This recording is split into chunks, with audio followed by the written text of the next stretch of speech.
ladies and gentlemen, and everybody else.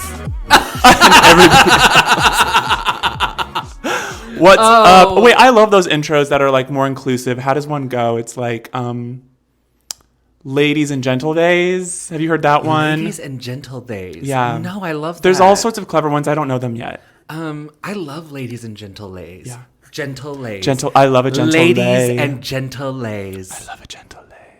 Welcome to Drag Trash. Drag Trash. This is strictly an ASMR podcast where we give you the trashiest, the sluttiest, the dirtiest, all at a low decibel for free.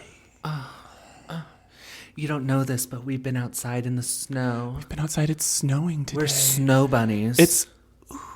Oh. Gotta hold that. Gotta put that back. That's my favorite. That's one of my favorite Drag Race things ever. I don't know. It's Blair St. Clair. Oh, it's yeah. Kind of hard. A little hard there. A little hard. They're a little tough. They're cooked rice. Mm-hmm. Let them know. How are you? I'm good. How are you? You know, I'm doing okay. Good. Yeah. I'm doing okay. Just okay. Well, I mean, to fill the audience in, we we did just film 2 hours of us putting makeup on. We did. And for all of you to see. All of you to enjoy. And little babies. So it's been nice. It has been nice. A full day of drag. Full snow day of drag. I mean, we sat there and just watched it pour. I was terrified. Shocked. Well, I wore sandals here. Yeah. You're going to get a little bit of whiplash if because we're going to be talking a little bit about the same thing. Yeah. I wore sandals because okay, well, when I walked out the door to come over, it was sleeting. Was it sleeting over here? It was like icy. And I love that noise. I said, okay, well, it's not supposed to do this all day, right? Well, we come over here, and it just starts coming down. Just coming down the mountain when she comes. God, like $50 sized. Big old. Yes. I mean, and like the forecast wasn't calling for it, whatever. Clearly, we're Midwestern. We love the weather. We love talking about the weather. It was a lot of snow. It just stopped. We're talking. I mean, I'm looking out at probably 4 or 5 inches at least. It's a lot of snow. It's a lot of snow. I like it. I like the snow. Do you like the snow? I mean, I haven't had to be out in it at all today, so I love it. I like the snow if I never have to touch it. You don't even want to touch it. I don't want to be in it. I don't want to touch it. I mean, it's fine looking at it outside the window, but I just don't like the snow. It's an inconvenience. It is. It's inconvenient. I mean, it's so pretty in pictures, and if you get to like play in it, whatever. Yeah. But that's not what we're doing most of the time. It's just Right. getting through it. You're It's right. getting through it. Isn't that what we're all just trying to do? Just get through. Just get through it. The winter. Just get through it. Because we can't hibernate. And Missouri, we always come back for winter number 2. Everyone always thinks, oh, winter's over. Because we get a few nice little days where it's nice. Right. And then here it comes. That's what today was. Yeah. Today was winter number 2. Usually it's in March. Yeah. What's up? Mid-February. I don't know. That groundhog failed us. That groundhog fucked us up. Listen, I don't believe in him, and I don't believe a thing he says. What does he say? He says, we got more winter or less winter. Right. I said, like, what does the groundhog liar. say? What does the groundhog say?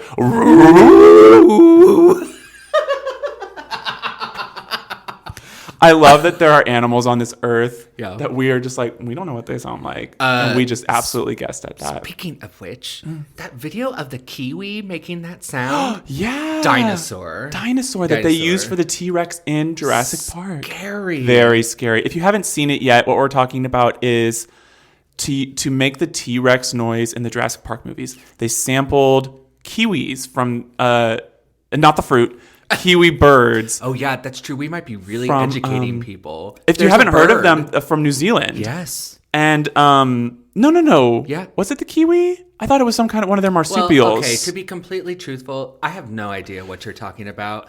I saw this video this week of a kiwi running around like a yard, and all of a sudden it goes... And, like, it lists its head up to the sky and just starts screaming. But it sounds like a dinosaur. Oh. And it's like, if you all don't think that dinosaurs Are still birds, among us. like, come on. Yeah, come on. Get a grip. But I would love to hear what you're talking about. It's funny because it's so similar. Okay. It's the for the Jurassic Park movies. Yes. And it's like a behind the scenes of when they were first making it. Okay. They sampled, and it wasn't a kiwi, it was one of the marsupials or like a mammal of some sort in New Zealand. Like one of those howler monkeys? No, it was like maybe it was even a koala where people were like, I didn't know koalas actually made this noise. We thought they just kind of squeaked. And it was like, no, sometimes they do make this noise. And it was like footage. And all of a sudden it rears its head back and it's like low, guttural T-Rex. Like they didn't have to like mess with that sample much at all. It's fucking crazy. Love that. Yeah. I really do love Out of that. this little like furry thing. And it's like, It's so sad that most of them have chlamydia. it's true. I know. Have you heard there was a joke about that on John Oliver's show? Oh, really? And at part of the gag, at one point in time, someone bought a clinic for them in his name. So it's like the John Oliver Clinic for koalas with funny. chlamydia. Just fixing one bear at a time. One bear at a time. Yeah. Oh my gosh. Wow. Yeah, that's some really, really pretty wild stuff. Speaking of pretty wild stuff, though. what? I mean, can we get into the Twister trailer a little? Oh, you mean Twisters. I am so excited for this. Fuck me Glenn up. Powell, is that who it is? Is that the guy in it? Oh, the hot guy from Maverick, the Top Gun movies. Top Gun, yes, yeah, yes, yeah, Glenn yeah, Powell. yeah. I think they're doing a switcheroo thing where he's sort of playing the bad guy. Mm-hmm. Like he's sort of got that vibe. Right, and then at one point he's also kind of Bill. Right, so I'm like, okay, we're switching it up a little bit, but I'm seeing we're still got the gags from the first movie. We've got the drone coming in. We've got the two twisters. Yeah. Like I'm really here for it. Oh yeah, they said 2 times the fun. 2 times the fun. Electric Boogaloo. Totally. I love sequels like that though, where they're just like, Up in the ante. it's pretty much the same. Yeah. We're just giving it to you bigger and better. I mean, yeah, when they, fished that idea out about 6 months ago, Yeah. and everybody was like, yeah. I'll believe it when I see it. Yes, here it is, folks. Here it is. Fucking finally. Gosh, finally. Talk about being obsessed with the weather. People in the Midwest are especially obsessed with tornadoes. Well, I want to go down there to, is it Juanita? Oklahoma? Juanita, Oklahoma. And see Don't they it all. have like a conference or something? Museum. They do. They have like a little Like a little get-together. meetup? Yeah. Yes. I want to go there so bad. We should. We should go as a pilgrimage. Should we go in drag? We should go in drag. Okay. But as like characters from the movie. Okay, yes. Yeah. Okay, Yeah. okay. You could be Joe. No, you should be Joe. I'll be Aunt Meg. Okay, I was like, one of us has to be Aunt Meg. Did you see my cows out front? back? Oh. Maybe one of the best lines in TV or in movie history. God, so many good one-liners in that first movie. Good. Losers. Move on. Losers. Oh. Move on. Yeah. R.I.P. Philip Seymour Hoffman. Where's my truck? Boom. So good. Oh, and so many scary scenes in there too. Like the drive-in scene is actually so scary. Oh. The whole, like, coming through the screen and all of that, so scary. There was a story about that I feel like I knew. Like, they weren't going to show The Shining. I think they almost couldn't get the rights or something. Oh, It was interesting. going to be a different movie, but I don't know. Something about that movie being on screen, because I feel like when you watch that as a kid and you know that that's The Shining. Yeah. And as a kid, everyone was like, it's like, that's the scariest movie ever made. Yeah, at that so time. it's like you get a taste Yeah. of that and like a terrifying part of that movie. Oh, yeah. One of the most tense And parts. she's just like banging on that glass window. Everyone get tornadoes down. coming through it, too. And they're just like, those little sock hops. What? Also, I hate to harp on this, Yeah. but those little like I don't know, those little apartments or something that they're renting where they're staying in on the property. That like motel that's next to it. Yeah, it's like a weird like RV park. Yeah. Like, what do they call it? K8s or something? Yeah. That's not KOA right. or something like that. Something yeah, like yeah, It's yeah. like, it's very cool. It I is live cool. there. Yeah. I live there. It's but a also a mechanic, because they go hide in that mechanic thing. Right. They're all in that little City. area. I mean, it makes so much sense. Yeah. It's like such a Carl Junction scene. Oh, or like yes. Or like even driving out Duquesne. toward Galena or something. You're exactly right. That's exactly it. It's like there's a drive-in, there's a mechanic, and there's a motel. Yeah, all all in right one spot. Carthage. Think about Carthage. Yeah. You know what else Missouri has that I think is quite special? What's that? Did you know that there is a town in Missouri called Marionville, I think? Oh. You drive through it on the way to Branson. That sounds familiar. Are one of the very few places in the world that have white squirrels. Albino squirrels. Native? Native. And like you go through and they're like, look out for the white squirrels. Whoa. I've only ever seen them like once. That should be a bigger attraction. Yeah, do you think they're making it up? You've seen one? I know, but all of a sudden I felt like, were they making it up? You're not trusting yourself that much. All of a sudden I was like, I take all of this back. I think it's all a lie. I've never heard of it. So it's like, listen, it's pretty much every other conversation we had where we're like, yep, Listen, exactly. As long as I know about 30%, I'll tell somebody else. I'll tell somebody else. It's so funny.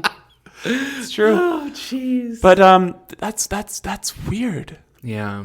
White squirrels. White squirrels. They have a little diner there. Called the White Squirrel? No. But If I was that town, I would make that my whole personality. Right. There's this giant house. Ladies and gentlemen, the Fighting White Squirrels. I mean, it could get problematic at some point, but like, yeah, that's true.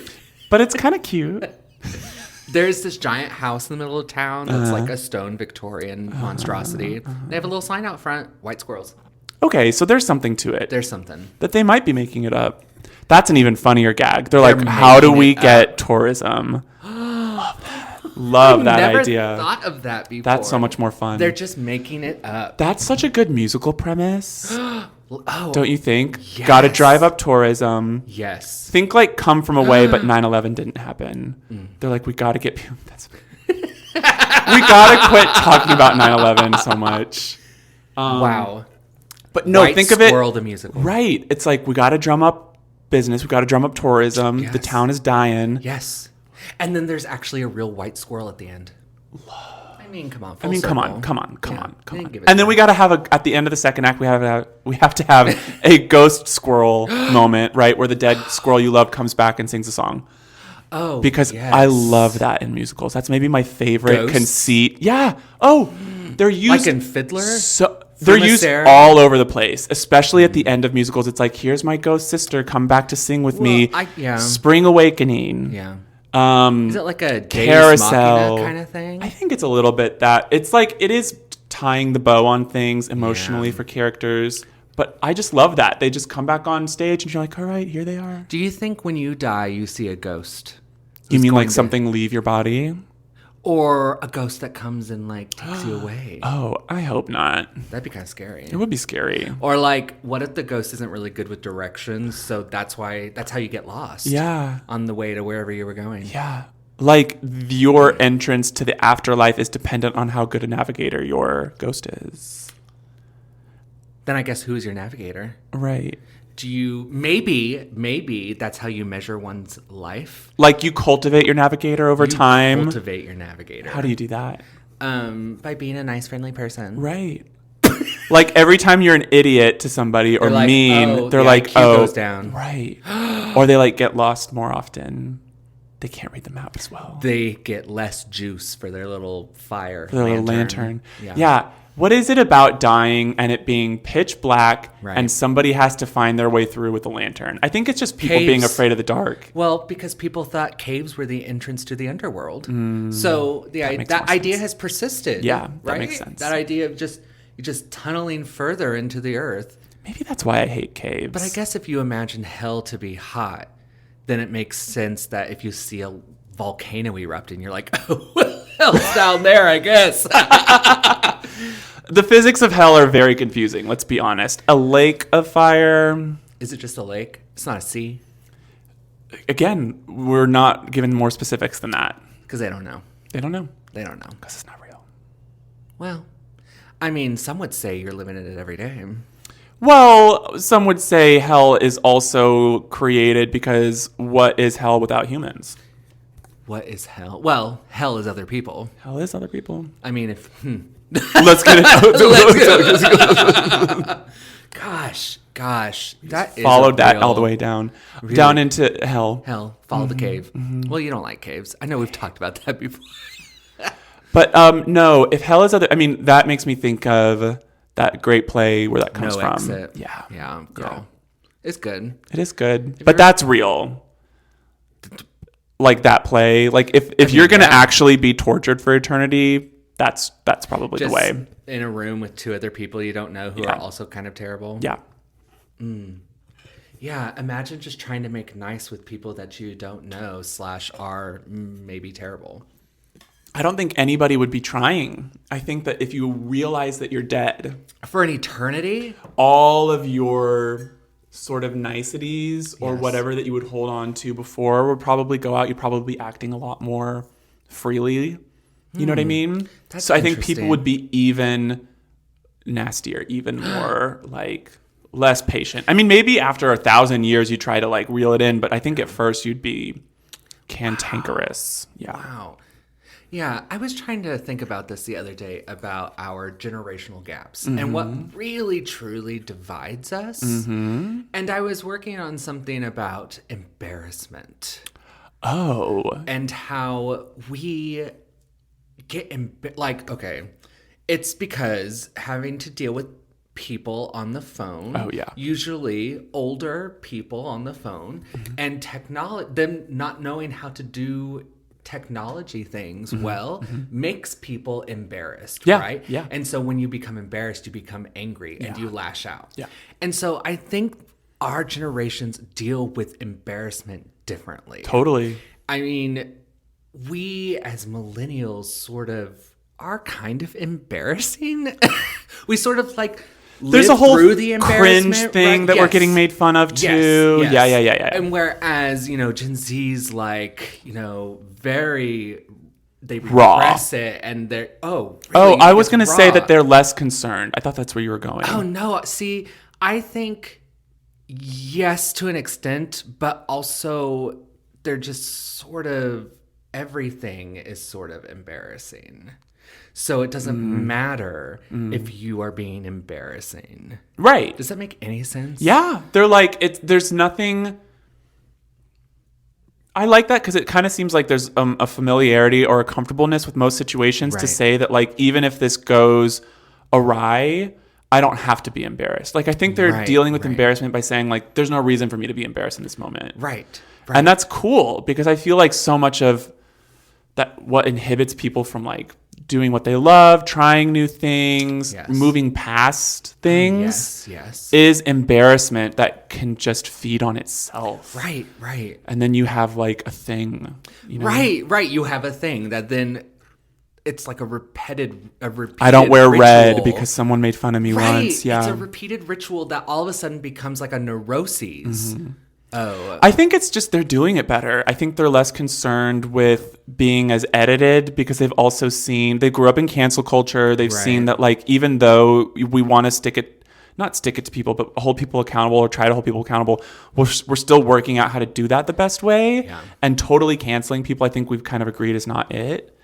So I think there's an appreciation for people more in their raw state, less PC or less edited, and I don't know where I was going with that. Oh, one thing that made me think of that is she's not Gen Z, but my niece is very young. Yeah. 5 or 6. Okay. And I say 5 or 6. She's 6. And Is she? it feels embarrassing not to know the exact age. She's 6. I don't know anybody's exact age. And my sister has this really good method with her where when she starts to show signs of being upset, Okay, yes. the first thing she'll go and ask her, she goes, are you upset? Or like, are you angry? Or are you embarrassed?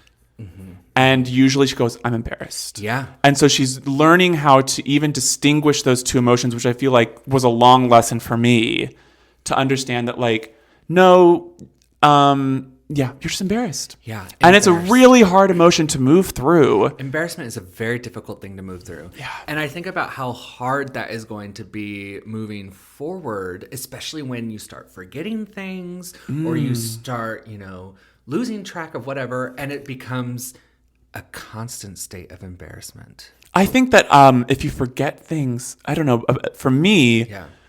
forgetting things, getting older, I get less embarrassed about it. Okay. Because I'm also getting more confident in myself. Yes. And in my inner self. Okay. And those things, I get less embarrassed about things that I used to. Okay. So I don't know. I feel like it can go opposite direction. I don't know. I think it's easy as well to right now imagine all the ways that you might miss getting embarrassed later. And it embarrasses who you are now. Okay. But it's not necessarily that. I think that by the time I'm in that state, I probably won't be embarrassed. I love that. Yeah. I wish I didn't care. Just wish I didn't care. Yeah. I think, yeah, I get that. Oh, shish. Oh, shish. Do you believe the idea that people are living on the one bad day? What is that idea? The idea is if they go into their work and all of a sudden it was just a really terrible day, that could be it for that job. Just leave. Do you think most people are living with that one bad day? You mean they're one bad day away from quitting? Mm-hmm. Yeah, I do actually. Do? Yeah. Because I think in my experience, what older people at work, what managers who typically tend to be older people, have a sort of ethos around like solving burnout after the fact. Okay. Like their whole idea around burnout is like, we want to make sure you don't get burned out. Right. So we're going to do this and this and this little piecemeal thing. Like we're going to do a pizza party for you, whatever, rather than look at the root of the problem. Right. Which is like the pay, the hours. Right. It's like, those are the two big things. Right. So it's like a whole shift in thinking to understand that like to eliminate burnout, to reduce burnout, you have to start so much earlier. Right. And right now, a lot of places are just piecemealing it together to keep their employees. Right. Yeah. I do think most people, well, I don't know. I feel like most people probably have like a strike system where it's like, that was a really big strike. That was a terrible strike. And maybe after 3 strikes, they're like, okay, I'm done. Internally. Is there any sort of leniency? Or would you give a job any sort of leniency? I mean, I have. Yeah. So, yeah, and it just depends. Like, so the time that I quit, I didn't have a therapist. Was super depressed. Right. I was like just broken up with somebody. I was having multiple panic attacks a day. Right. Like it was a whole stock of things. And I made a pretty jump decision, but at the end of the day, I didn't regret it because I was also like, it basically came down to where I was like, if I continue to work this, I don't know how much I'm going to be here to work it. Let's just put it that way. Right. And it was truly like, for me, it took me getting that far. And I would say that's too far. Yeah. Nowadays, I would say I've been able to, because of that moment, ask for a lot more things in my work that support me. Good. But if I were to ever get the kind of like, if I were to ever be in that position again, it would be earlier. Right. It would be like, okay, I am not getting through to the managers about the pay. Time to look around. Sure. Where I was so desperate at the time, being young, and that's what sucks about it so much, I think. The whole burnout thing, the whole people not getting paid out, is because so many people are just stuck. Well, and especially if, the job market is as bad as everyone says it is. And it is, yeah. And if you're trying to get a new job, then what else is there? It's hard. And you want to have the security. Yes. And it's better the devil you know and all of that stuff. Well, you can talk yourself into it. Yes. It's better to know what you're facing than it is, another set of problems, right, which may be just the same. Right. And really, I will say it sucks because I was taught that having a good job means it's a place where you stay and you build up and you get raises and promotions or whatever. And that culture is just gone. And like, no matter how many people try to tell you that, that's just not how it really works anymore. They told us all to go to school. For like one thing. Yeah. And to get a job after school. And here we all are. And most of us aren't surviving. Right. Can't afford the right. So it's just like, yeah, I had a thought and I lost it. That's okay. Yeah. That's okay. It's terrible. It's bad. A lot of people are stuck. A lot of people don't have.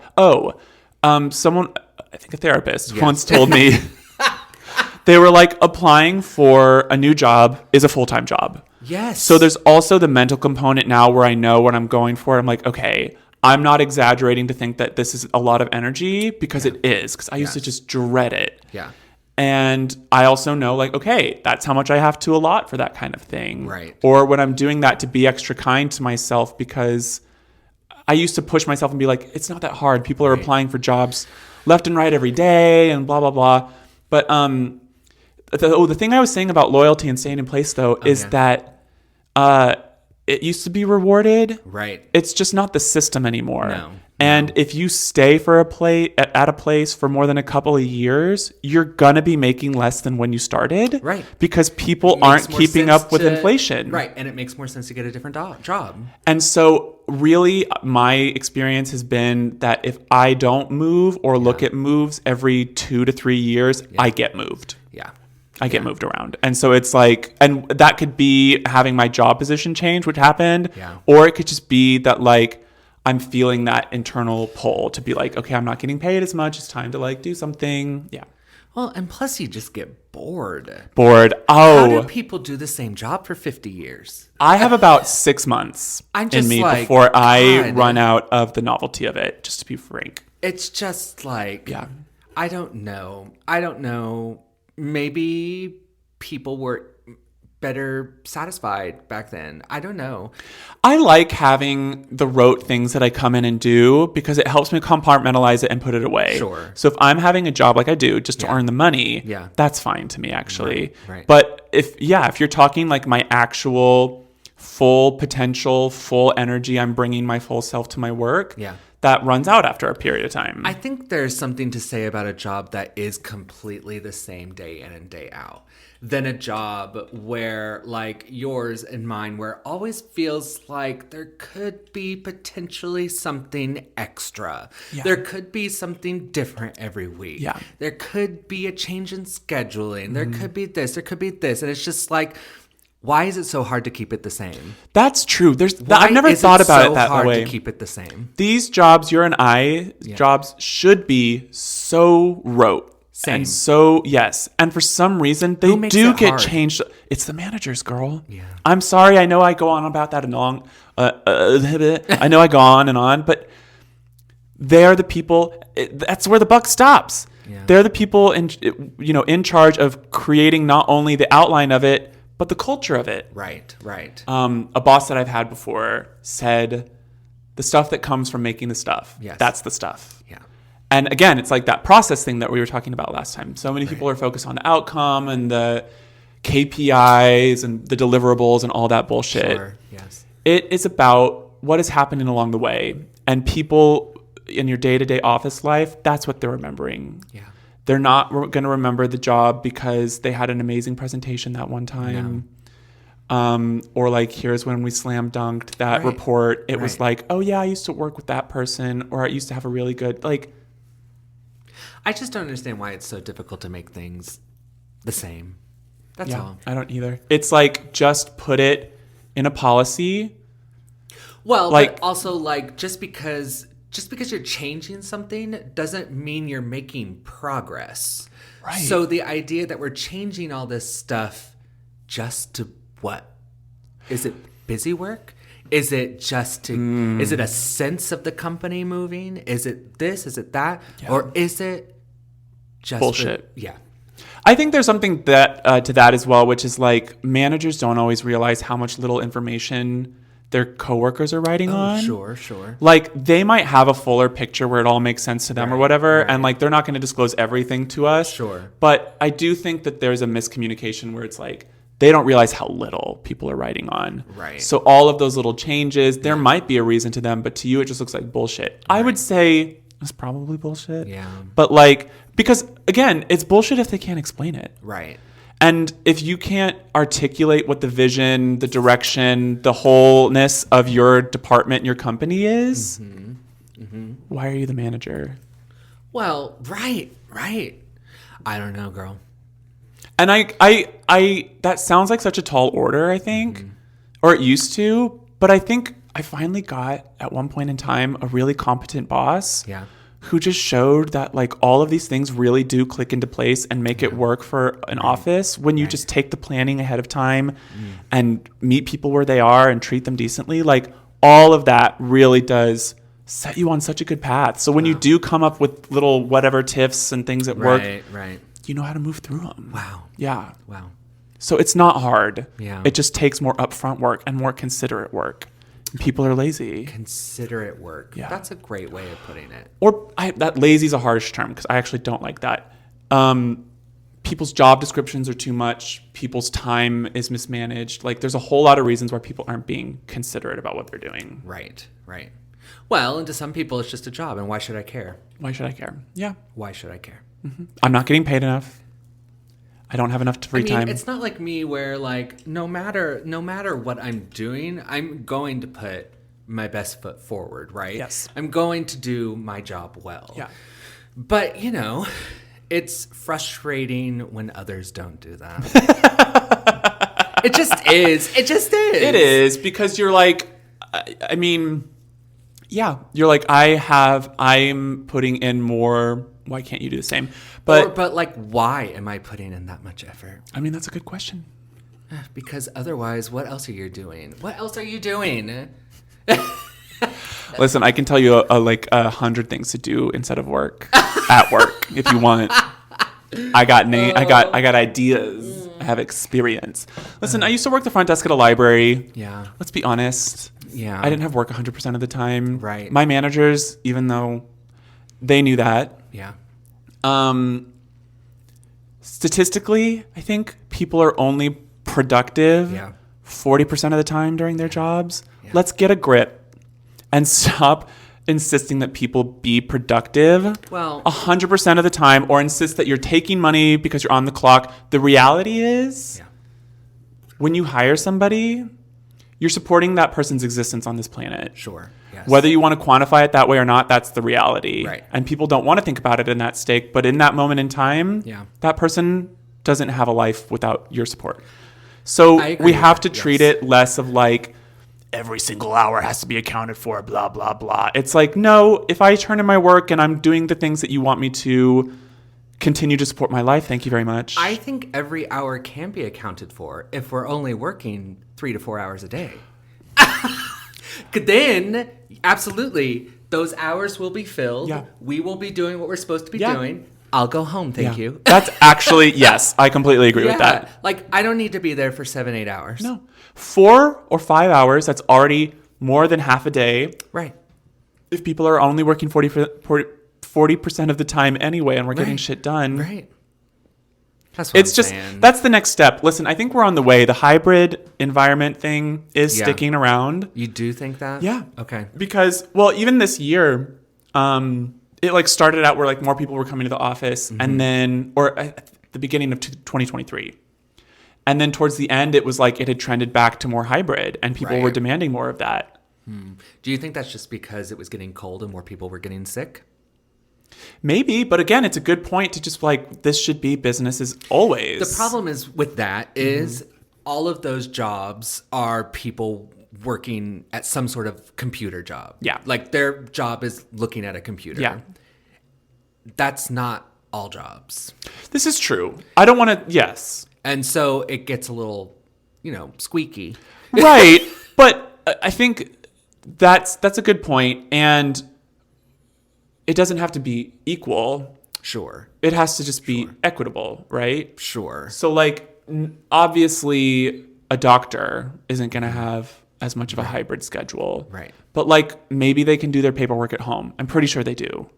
Yeah. It's those kinds of things. And for a lot of other jobs, so many of them can be done online now. Yes. So I don't think it's a standard to say that like some people should have to go in because other people don't. Like if you can do your job at home, just do it at home. I'm talking about retail workers and people who have to work in malls or people who have to work in restaurants or people who have to, just make the shift shorter. Just make it shorter. Yeah. The problem is the people at the top want all the money and they don't want to hire more people and cut their hours. You know what I mean? Oh, and I mean, restaurant service is already so fucked because of Right. that rate, the tip rate or whatever. Right. Right. First of all, get rid of that. Yeah. And pay people like an actual living wage. Yeah. I mean, so many.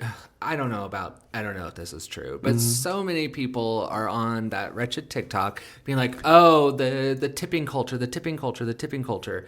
Well, we could get rid of that if people actually were paid a living wage. That's the thing. Well, and I hate to be such a geezer about it, but like I do have trouble going into businesses where it's not a waiting situation, right. where they're not serving you, Right. and they're asking for the tip. Yes. I'm tipping a little less. Right. I'll still tip if it's like a restaurant situation. Okay. But like at a coffee shop, I know that they're not getting paid Right. What is it called? It's called like Minimum wage? no, because it's even lower than that for Right. servers at restaurants. I don't know. knowing I that- don't know. I've never worked that. Yeah, let's server's wage. Let's call it that. They're not making a server's wage. They're making maybe minimum, maybe a little bit above. Still bad. But yeah, I want to be like at those other places. Are they not paying you enough? Like, I'm not tipping you for this. Right. Because it's just them For just scamming their taking customers. my order. Yes. Just taking my order on a computer. Yeah, I'm sorry. There's just no one-to-one for it anymore. It's not making sense to the customers. Right. It's not making sense to the people working there. After you've already made that hamburger, $3 more expensive. Yeah. And now for a lunch, I'm paying $18 Yeah. for a lunch. For a lunch, yeah. And it's like, what am I doing here? Yeah. What are we doing here? No, it needs to go. Yeah. And sales taxes. I'm just going to say it. Things that, like, go ahead and pay it. Yeah. But just lump it into the price beforehand. I like the fact that you go up and you don't know exactly what you're paying. That's annoying. Yes. That's interesting. So many other countries don't have that. Yeah, we're really out here being taxed. Yeah. And that's fine. Well, I mean, it's fine if it goes to things that we actually Goes to support. war. But Goes to no, war. it does. It goes to war. And it goes to war. The vast 95 majority. billion. What was that new thing that he just signed? Billions. 95 billion. Yeah. And I'm just like, I don't want to get into all of that. But I'm just saying, at one point, are we not being represented? Oh, I mean, I don't like to get all discouraged, but it really does. It is discouraging these And days I'm because just- you're right. You're like, we not can being shout at you represented. every Yeah. other year. Right. And certainly every election year, we're in the streets shouting like, Yes. this is not what we want. Right. And it just continues to happen. I'm just like, who's throwing that first barrel into the sea? Like, we're in getting the our Boston Tea tea, Party. and it's like, let's push them over. It's true. I mean, it's getting close. And I understand that progress takes time. Yeah, but this is like we're at a crossroads. We are at a crossroads, think. ladies and gentle days. I got it right. You did. Ladies and gentle days. Yeah. We are at a moment of time where we've really got to be starting. We've got to start thinking about next moves. Some of my more serious friends about that Yeah. are like, they have like lists of people that they know that they're going to contact if things fall for their particular skills. And you know what? Yeah. They're not going to call me. Because first of all, nobody texts me in a crisis. Second of all, these are my skills. And they're not even that good. So like, I'm out of luck. And no, I'm not trying to either. Listen, if that's what it's coming to, I don't know what I would do. I'm gonna fight with all that I have, Right. but I'm not trying to pretend like I have more than that. I'm not prepping to fight people. I'm not No. prepping to kill anybody. No. Because I truly believe to end that kind of violence, you have to do it internally first, and I have to decide, like, I'm just not going to be a violent person. Right. I know that might sound naive or whatever, blah, blah, blah. My Mimi used to literally tell me that. She'd be like, okay, if someone comes in your house and shoots you, I guess Right. you're dead. I'm like, I guess so. Well, you know what? All those people with weapons at the KC parade would have been better just wearing Teflon. Teflon. What- Teflon? Teflon. I don't Teflar. know. What is Just- the vest? I'm just saying there's people dead. Yeah. All those people, all of those 65-year-old men with guns at their hips thinking they're going to save the day. Couldn't do People shit. still dead. Yeah. Yeah. What do you think they're doing? We can't be trusted with guns. I'm sorry to Didn't all wanna of those get- people. Didn't want to get to this. Didn't want to get out there, situation, but I'm just, yeah. I'm just. We wild. can't be trusted. We're too human. Too human. For guns. They're too powerful for us. Like, I'm. People like to argue all the time. Well, it's like responsible gun people, and I teach my kids how to do it. Like, no, they still go off. I know people who have died because guns have just gone off. Okay, yes, yeah. That's all. That's all. I don't need to go on. I just like. It's bad. What did you do? What did you do? No. What did you do? More guns, it doesn't solve the problem. We know this. Oh gosh. We should probably talk about some drag or something. Oh Ooh, my god. Jesus, let's talk about something fun. Yeah, jeez. Oh, really though? Because we talked about that for 20 minutes. It's okay. I mean, you all didn't come here for light fare, did you? Listen, we're just sitting here talking on the porch. We're just talking on the porch. We're just talking on the porch. Because we don't have porches. Because we don't have homes. porches. Because we're poor. And we're back. Who's gonna throw? No, really. Seriously, though. Are you reading any good books? No. Oh. But Yes. Dune 2 is coming out soon. Oh. You know, I'm not into that. I really tried. I tried it twice on the movie. I Spice. love that movie. I'm glad you do. I love that movie. I tried the book. I finished the book. I said, okay. I just don't understand. I just don't understand that in the future, Yeah. where we're not even talking about Earth, right? No one even mentions Earth. Yeah. The names Paul and Jessica still exist.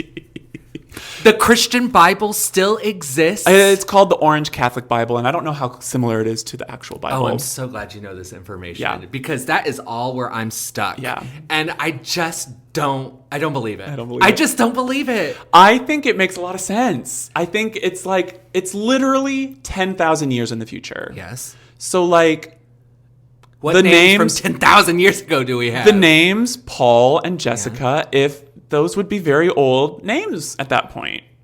Okay. I don't know. I just think there would be so many new names out there. Yeah.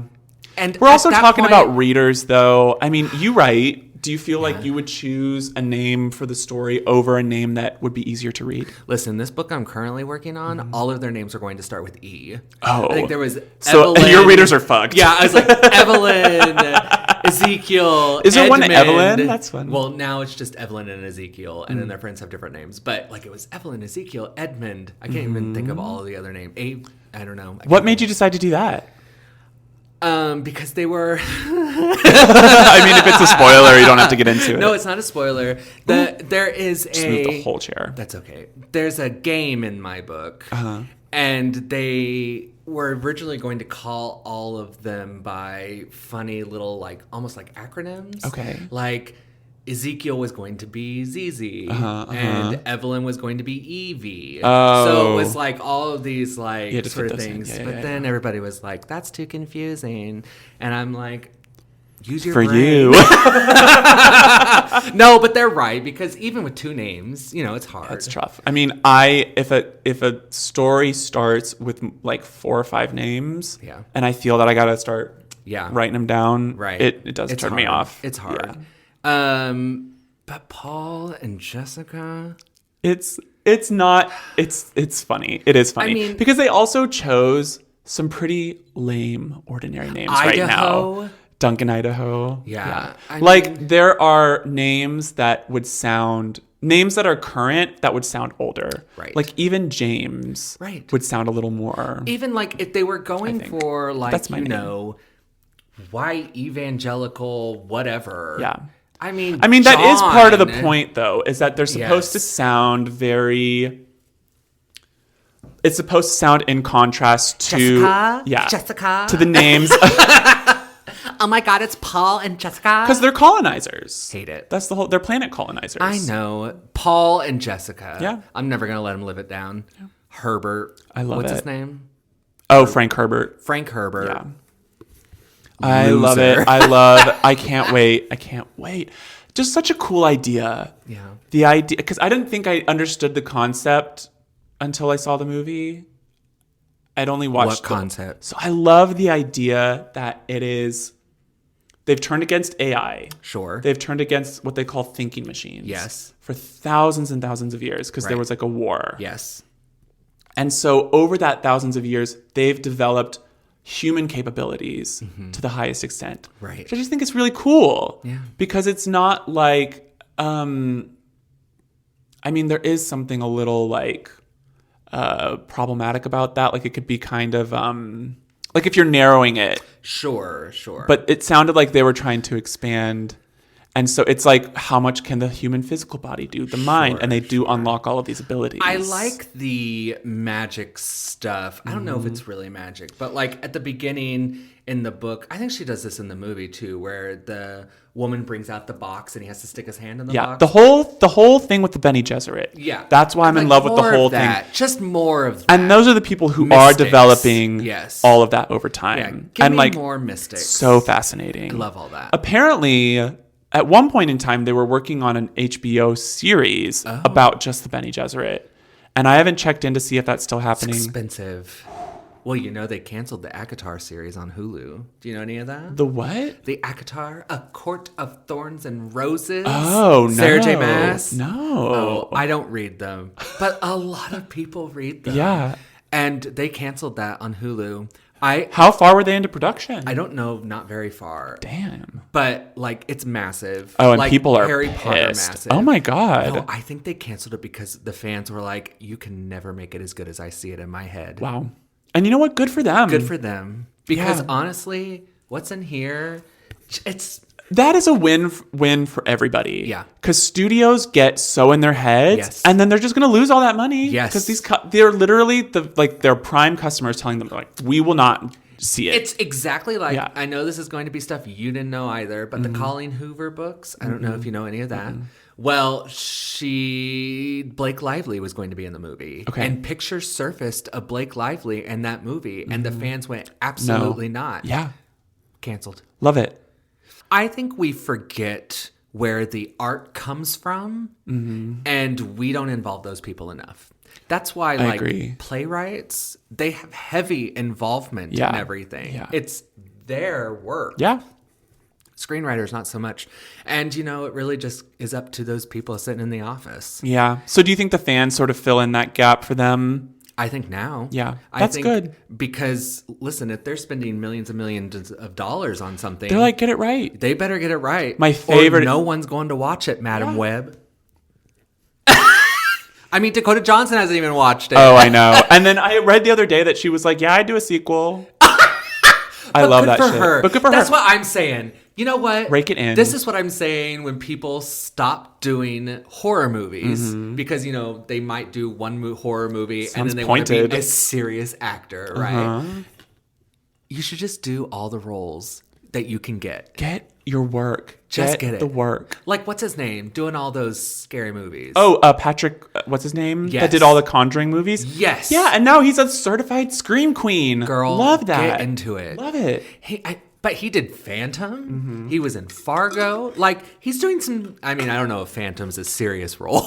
But he is doing ate that, some though. He was so good at Raoul. I just think you should just do whatever comes across your table. Agreed. That you want to do. Right. That you want to do. Well, I mean, and we know, too, that, like, if you're a good enough performer, a good enough actor, you're going to eat it up, whatever you do. So there's a confidence thing to that as well. And some people, I think, overplay their cards a little bit. Interesting. Where they think, I'm too talented for this now. Or this role isn't good enough for me. And they don't know how to just turn anything good. You know who doesn't do that? Nicole Kidman. Oh, bitch. She's like, is it weird? Is it something I've never done before? Yeah, great. Let's and then try she it. Eats Let's it. just try it. This is so stupid. I just got full body chills thinking about Nicole Kidman. Okay. I love her. Yeah, she's pretty great. She's so good. And she does so many weird things, but talk about being like emotionally vulnerable. I think she's just crazy. Yes. Yeah. But knows how to like Yes. hone it and direct it so specifically. Right. She's great. I know we didn't talk about Beyonce's new music here, but we talked about it while doing some makeup. Yeah. And I was thinking, this goes back to Nicole Kidman, whose husband is a country singer. Yeah. And is from Australia. Yeah. So, girl, like, anybody can sing country Everybody music. get a grip. Also, a grip. Country music, I'm pretty sure, was created by Black people. That's what I'm saying. Yeah. But I'm just like, I don't know. People just try to gatekeep the weirdest stuff. And I'm like, you know what? Let everyone have a little piece of it. It's this zero-sum mentality. Oh, okay. Yeah, which I didn't go to it, but someone spoke on it this week at the school. And the new school for design. No, the school where I work. I'm not going to name it for some reason. Anyway. The school of hotness. School of dicks and chicks. That just reminded me of something that I wanted to talk about.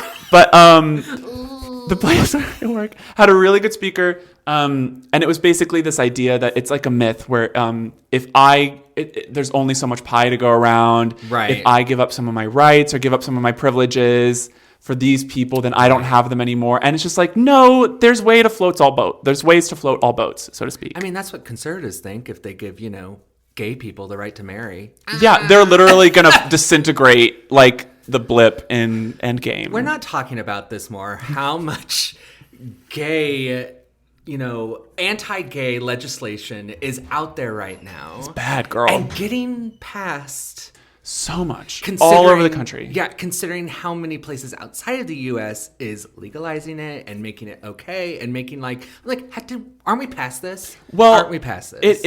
Right. Right. Like, come on. But also what's funny about that, it's like, oh, fuck, I just forgot. I keep having blanks today. That's okay. It's terrible. So much legislation against us, against gay people. And the world is not doing that. Oh. I mean, for decades now, we've been looking at other countries in the world and saying, we are not number one. These people are doing things better than us, and it's working. Right. And Americans really just don't want to hear it anymore. We should hear it more so often. this comparing it to everyone else in the world, it's like, it's true, yes. But I mean, you can't tell that to people here for some reason. We watched a new movie musical the other night on HBO, I believe. Oh. Was it Dicks? Dicks the musical. Oh, I wanted to watch that with you all, and you watched it without me? Girl, what was it? Girl. Okay, first off, I'm reminded of Mama Tina Fey, who said to Bowen Yang this week on his podcast, girl, you're in movies now. You can't be saying the kind of stuff that you think you can be saying. But listen, but we don't have agents yet, so go off. I'm just saying. Yes, I did laugh a couple times. Okay, and? Yes, I did laugh really big one time. Okay. It's bad. It's bad. It was bad. It's bad. It's bad. Yeah. It would have been different on stage because I know it's a stage musical. Oh, is it? And the two guys play, I think, all the parts. Oh. Megan Mullally and Nathan Lane are brilliant. Again, give them any single role, and they do take a lot of weird ones, and they're just like, yeah, turn it out. It just didn't hit the mark for me. It seemed like a tall order to begin with. I mean, honestly, it seemed like it was going to serve me directly, given the cast and the content and the name and all of that. But I was like, it might be a tough sell for other people. It's a tough sell. Yeah. It's tough. Megan Thee Stallion is funny. Yeah. Honestly, her part should have been cut. Oh, no. And, make it an hour, not an hour and a half. Oh, no. That short? Wow, a short film. I like that weird, quirky, really out there stuff is getting made, though. A24. Love that. They really tried. Yeah. And you know what? There are some moments. Okay. But not enough. Listen, for a while there, the only musicals we were getting in film were Pitch Perfect. So let's count our blessings. That is true. And now Sing 1, 2, 3, 4, and 5. Yeah, all of them. And the Trolls movies, there's at least 18 of those. Yeah. I can't. I've lost count. And now J-Lo's. Waiting for tonight. Oh, when you will be here in my arms. Waiting for tonight. Oh. I dreamed of this love for so long, waiting for tonight. Oh. Well, ladies and gentlemen. Well, I really think, especially now in the blizzard, Yes. the blizzard time, yes. be nice to yourself. Be nice to yourself this Give week. yourself some time to really think about, the Stuff. mistakes that you've done and how it's okay. It's okay. It's okay. It's okay to make Okay. mistakes. And listen, you don't have to count them. I've counted. You don't have to count them. You don't have to review them at the end of the day. Reveal So, Just a list of all of my mistakes. Be conscious of your decisions and make sure they align with your values.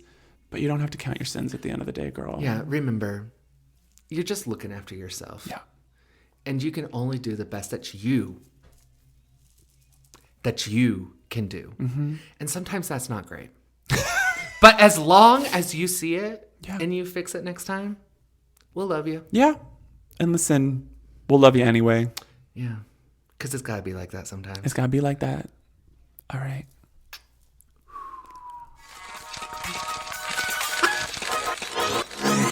You got real sentimental there. I always do. And you said, I have to tell them a message. You're like, is this my camera? I really do every time. That's so every funny. time.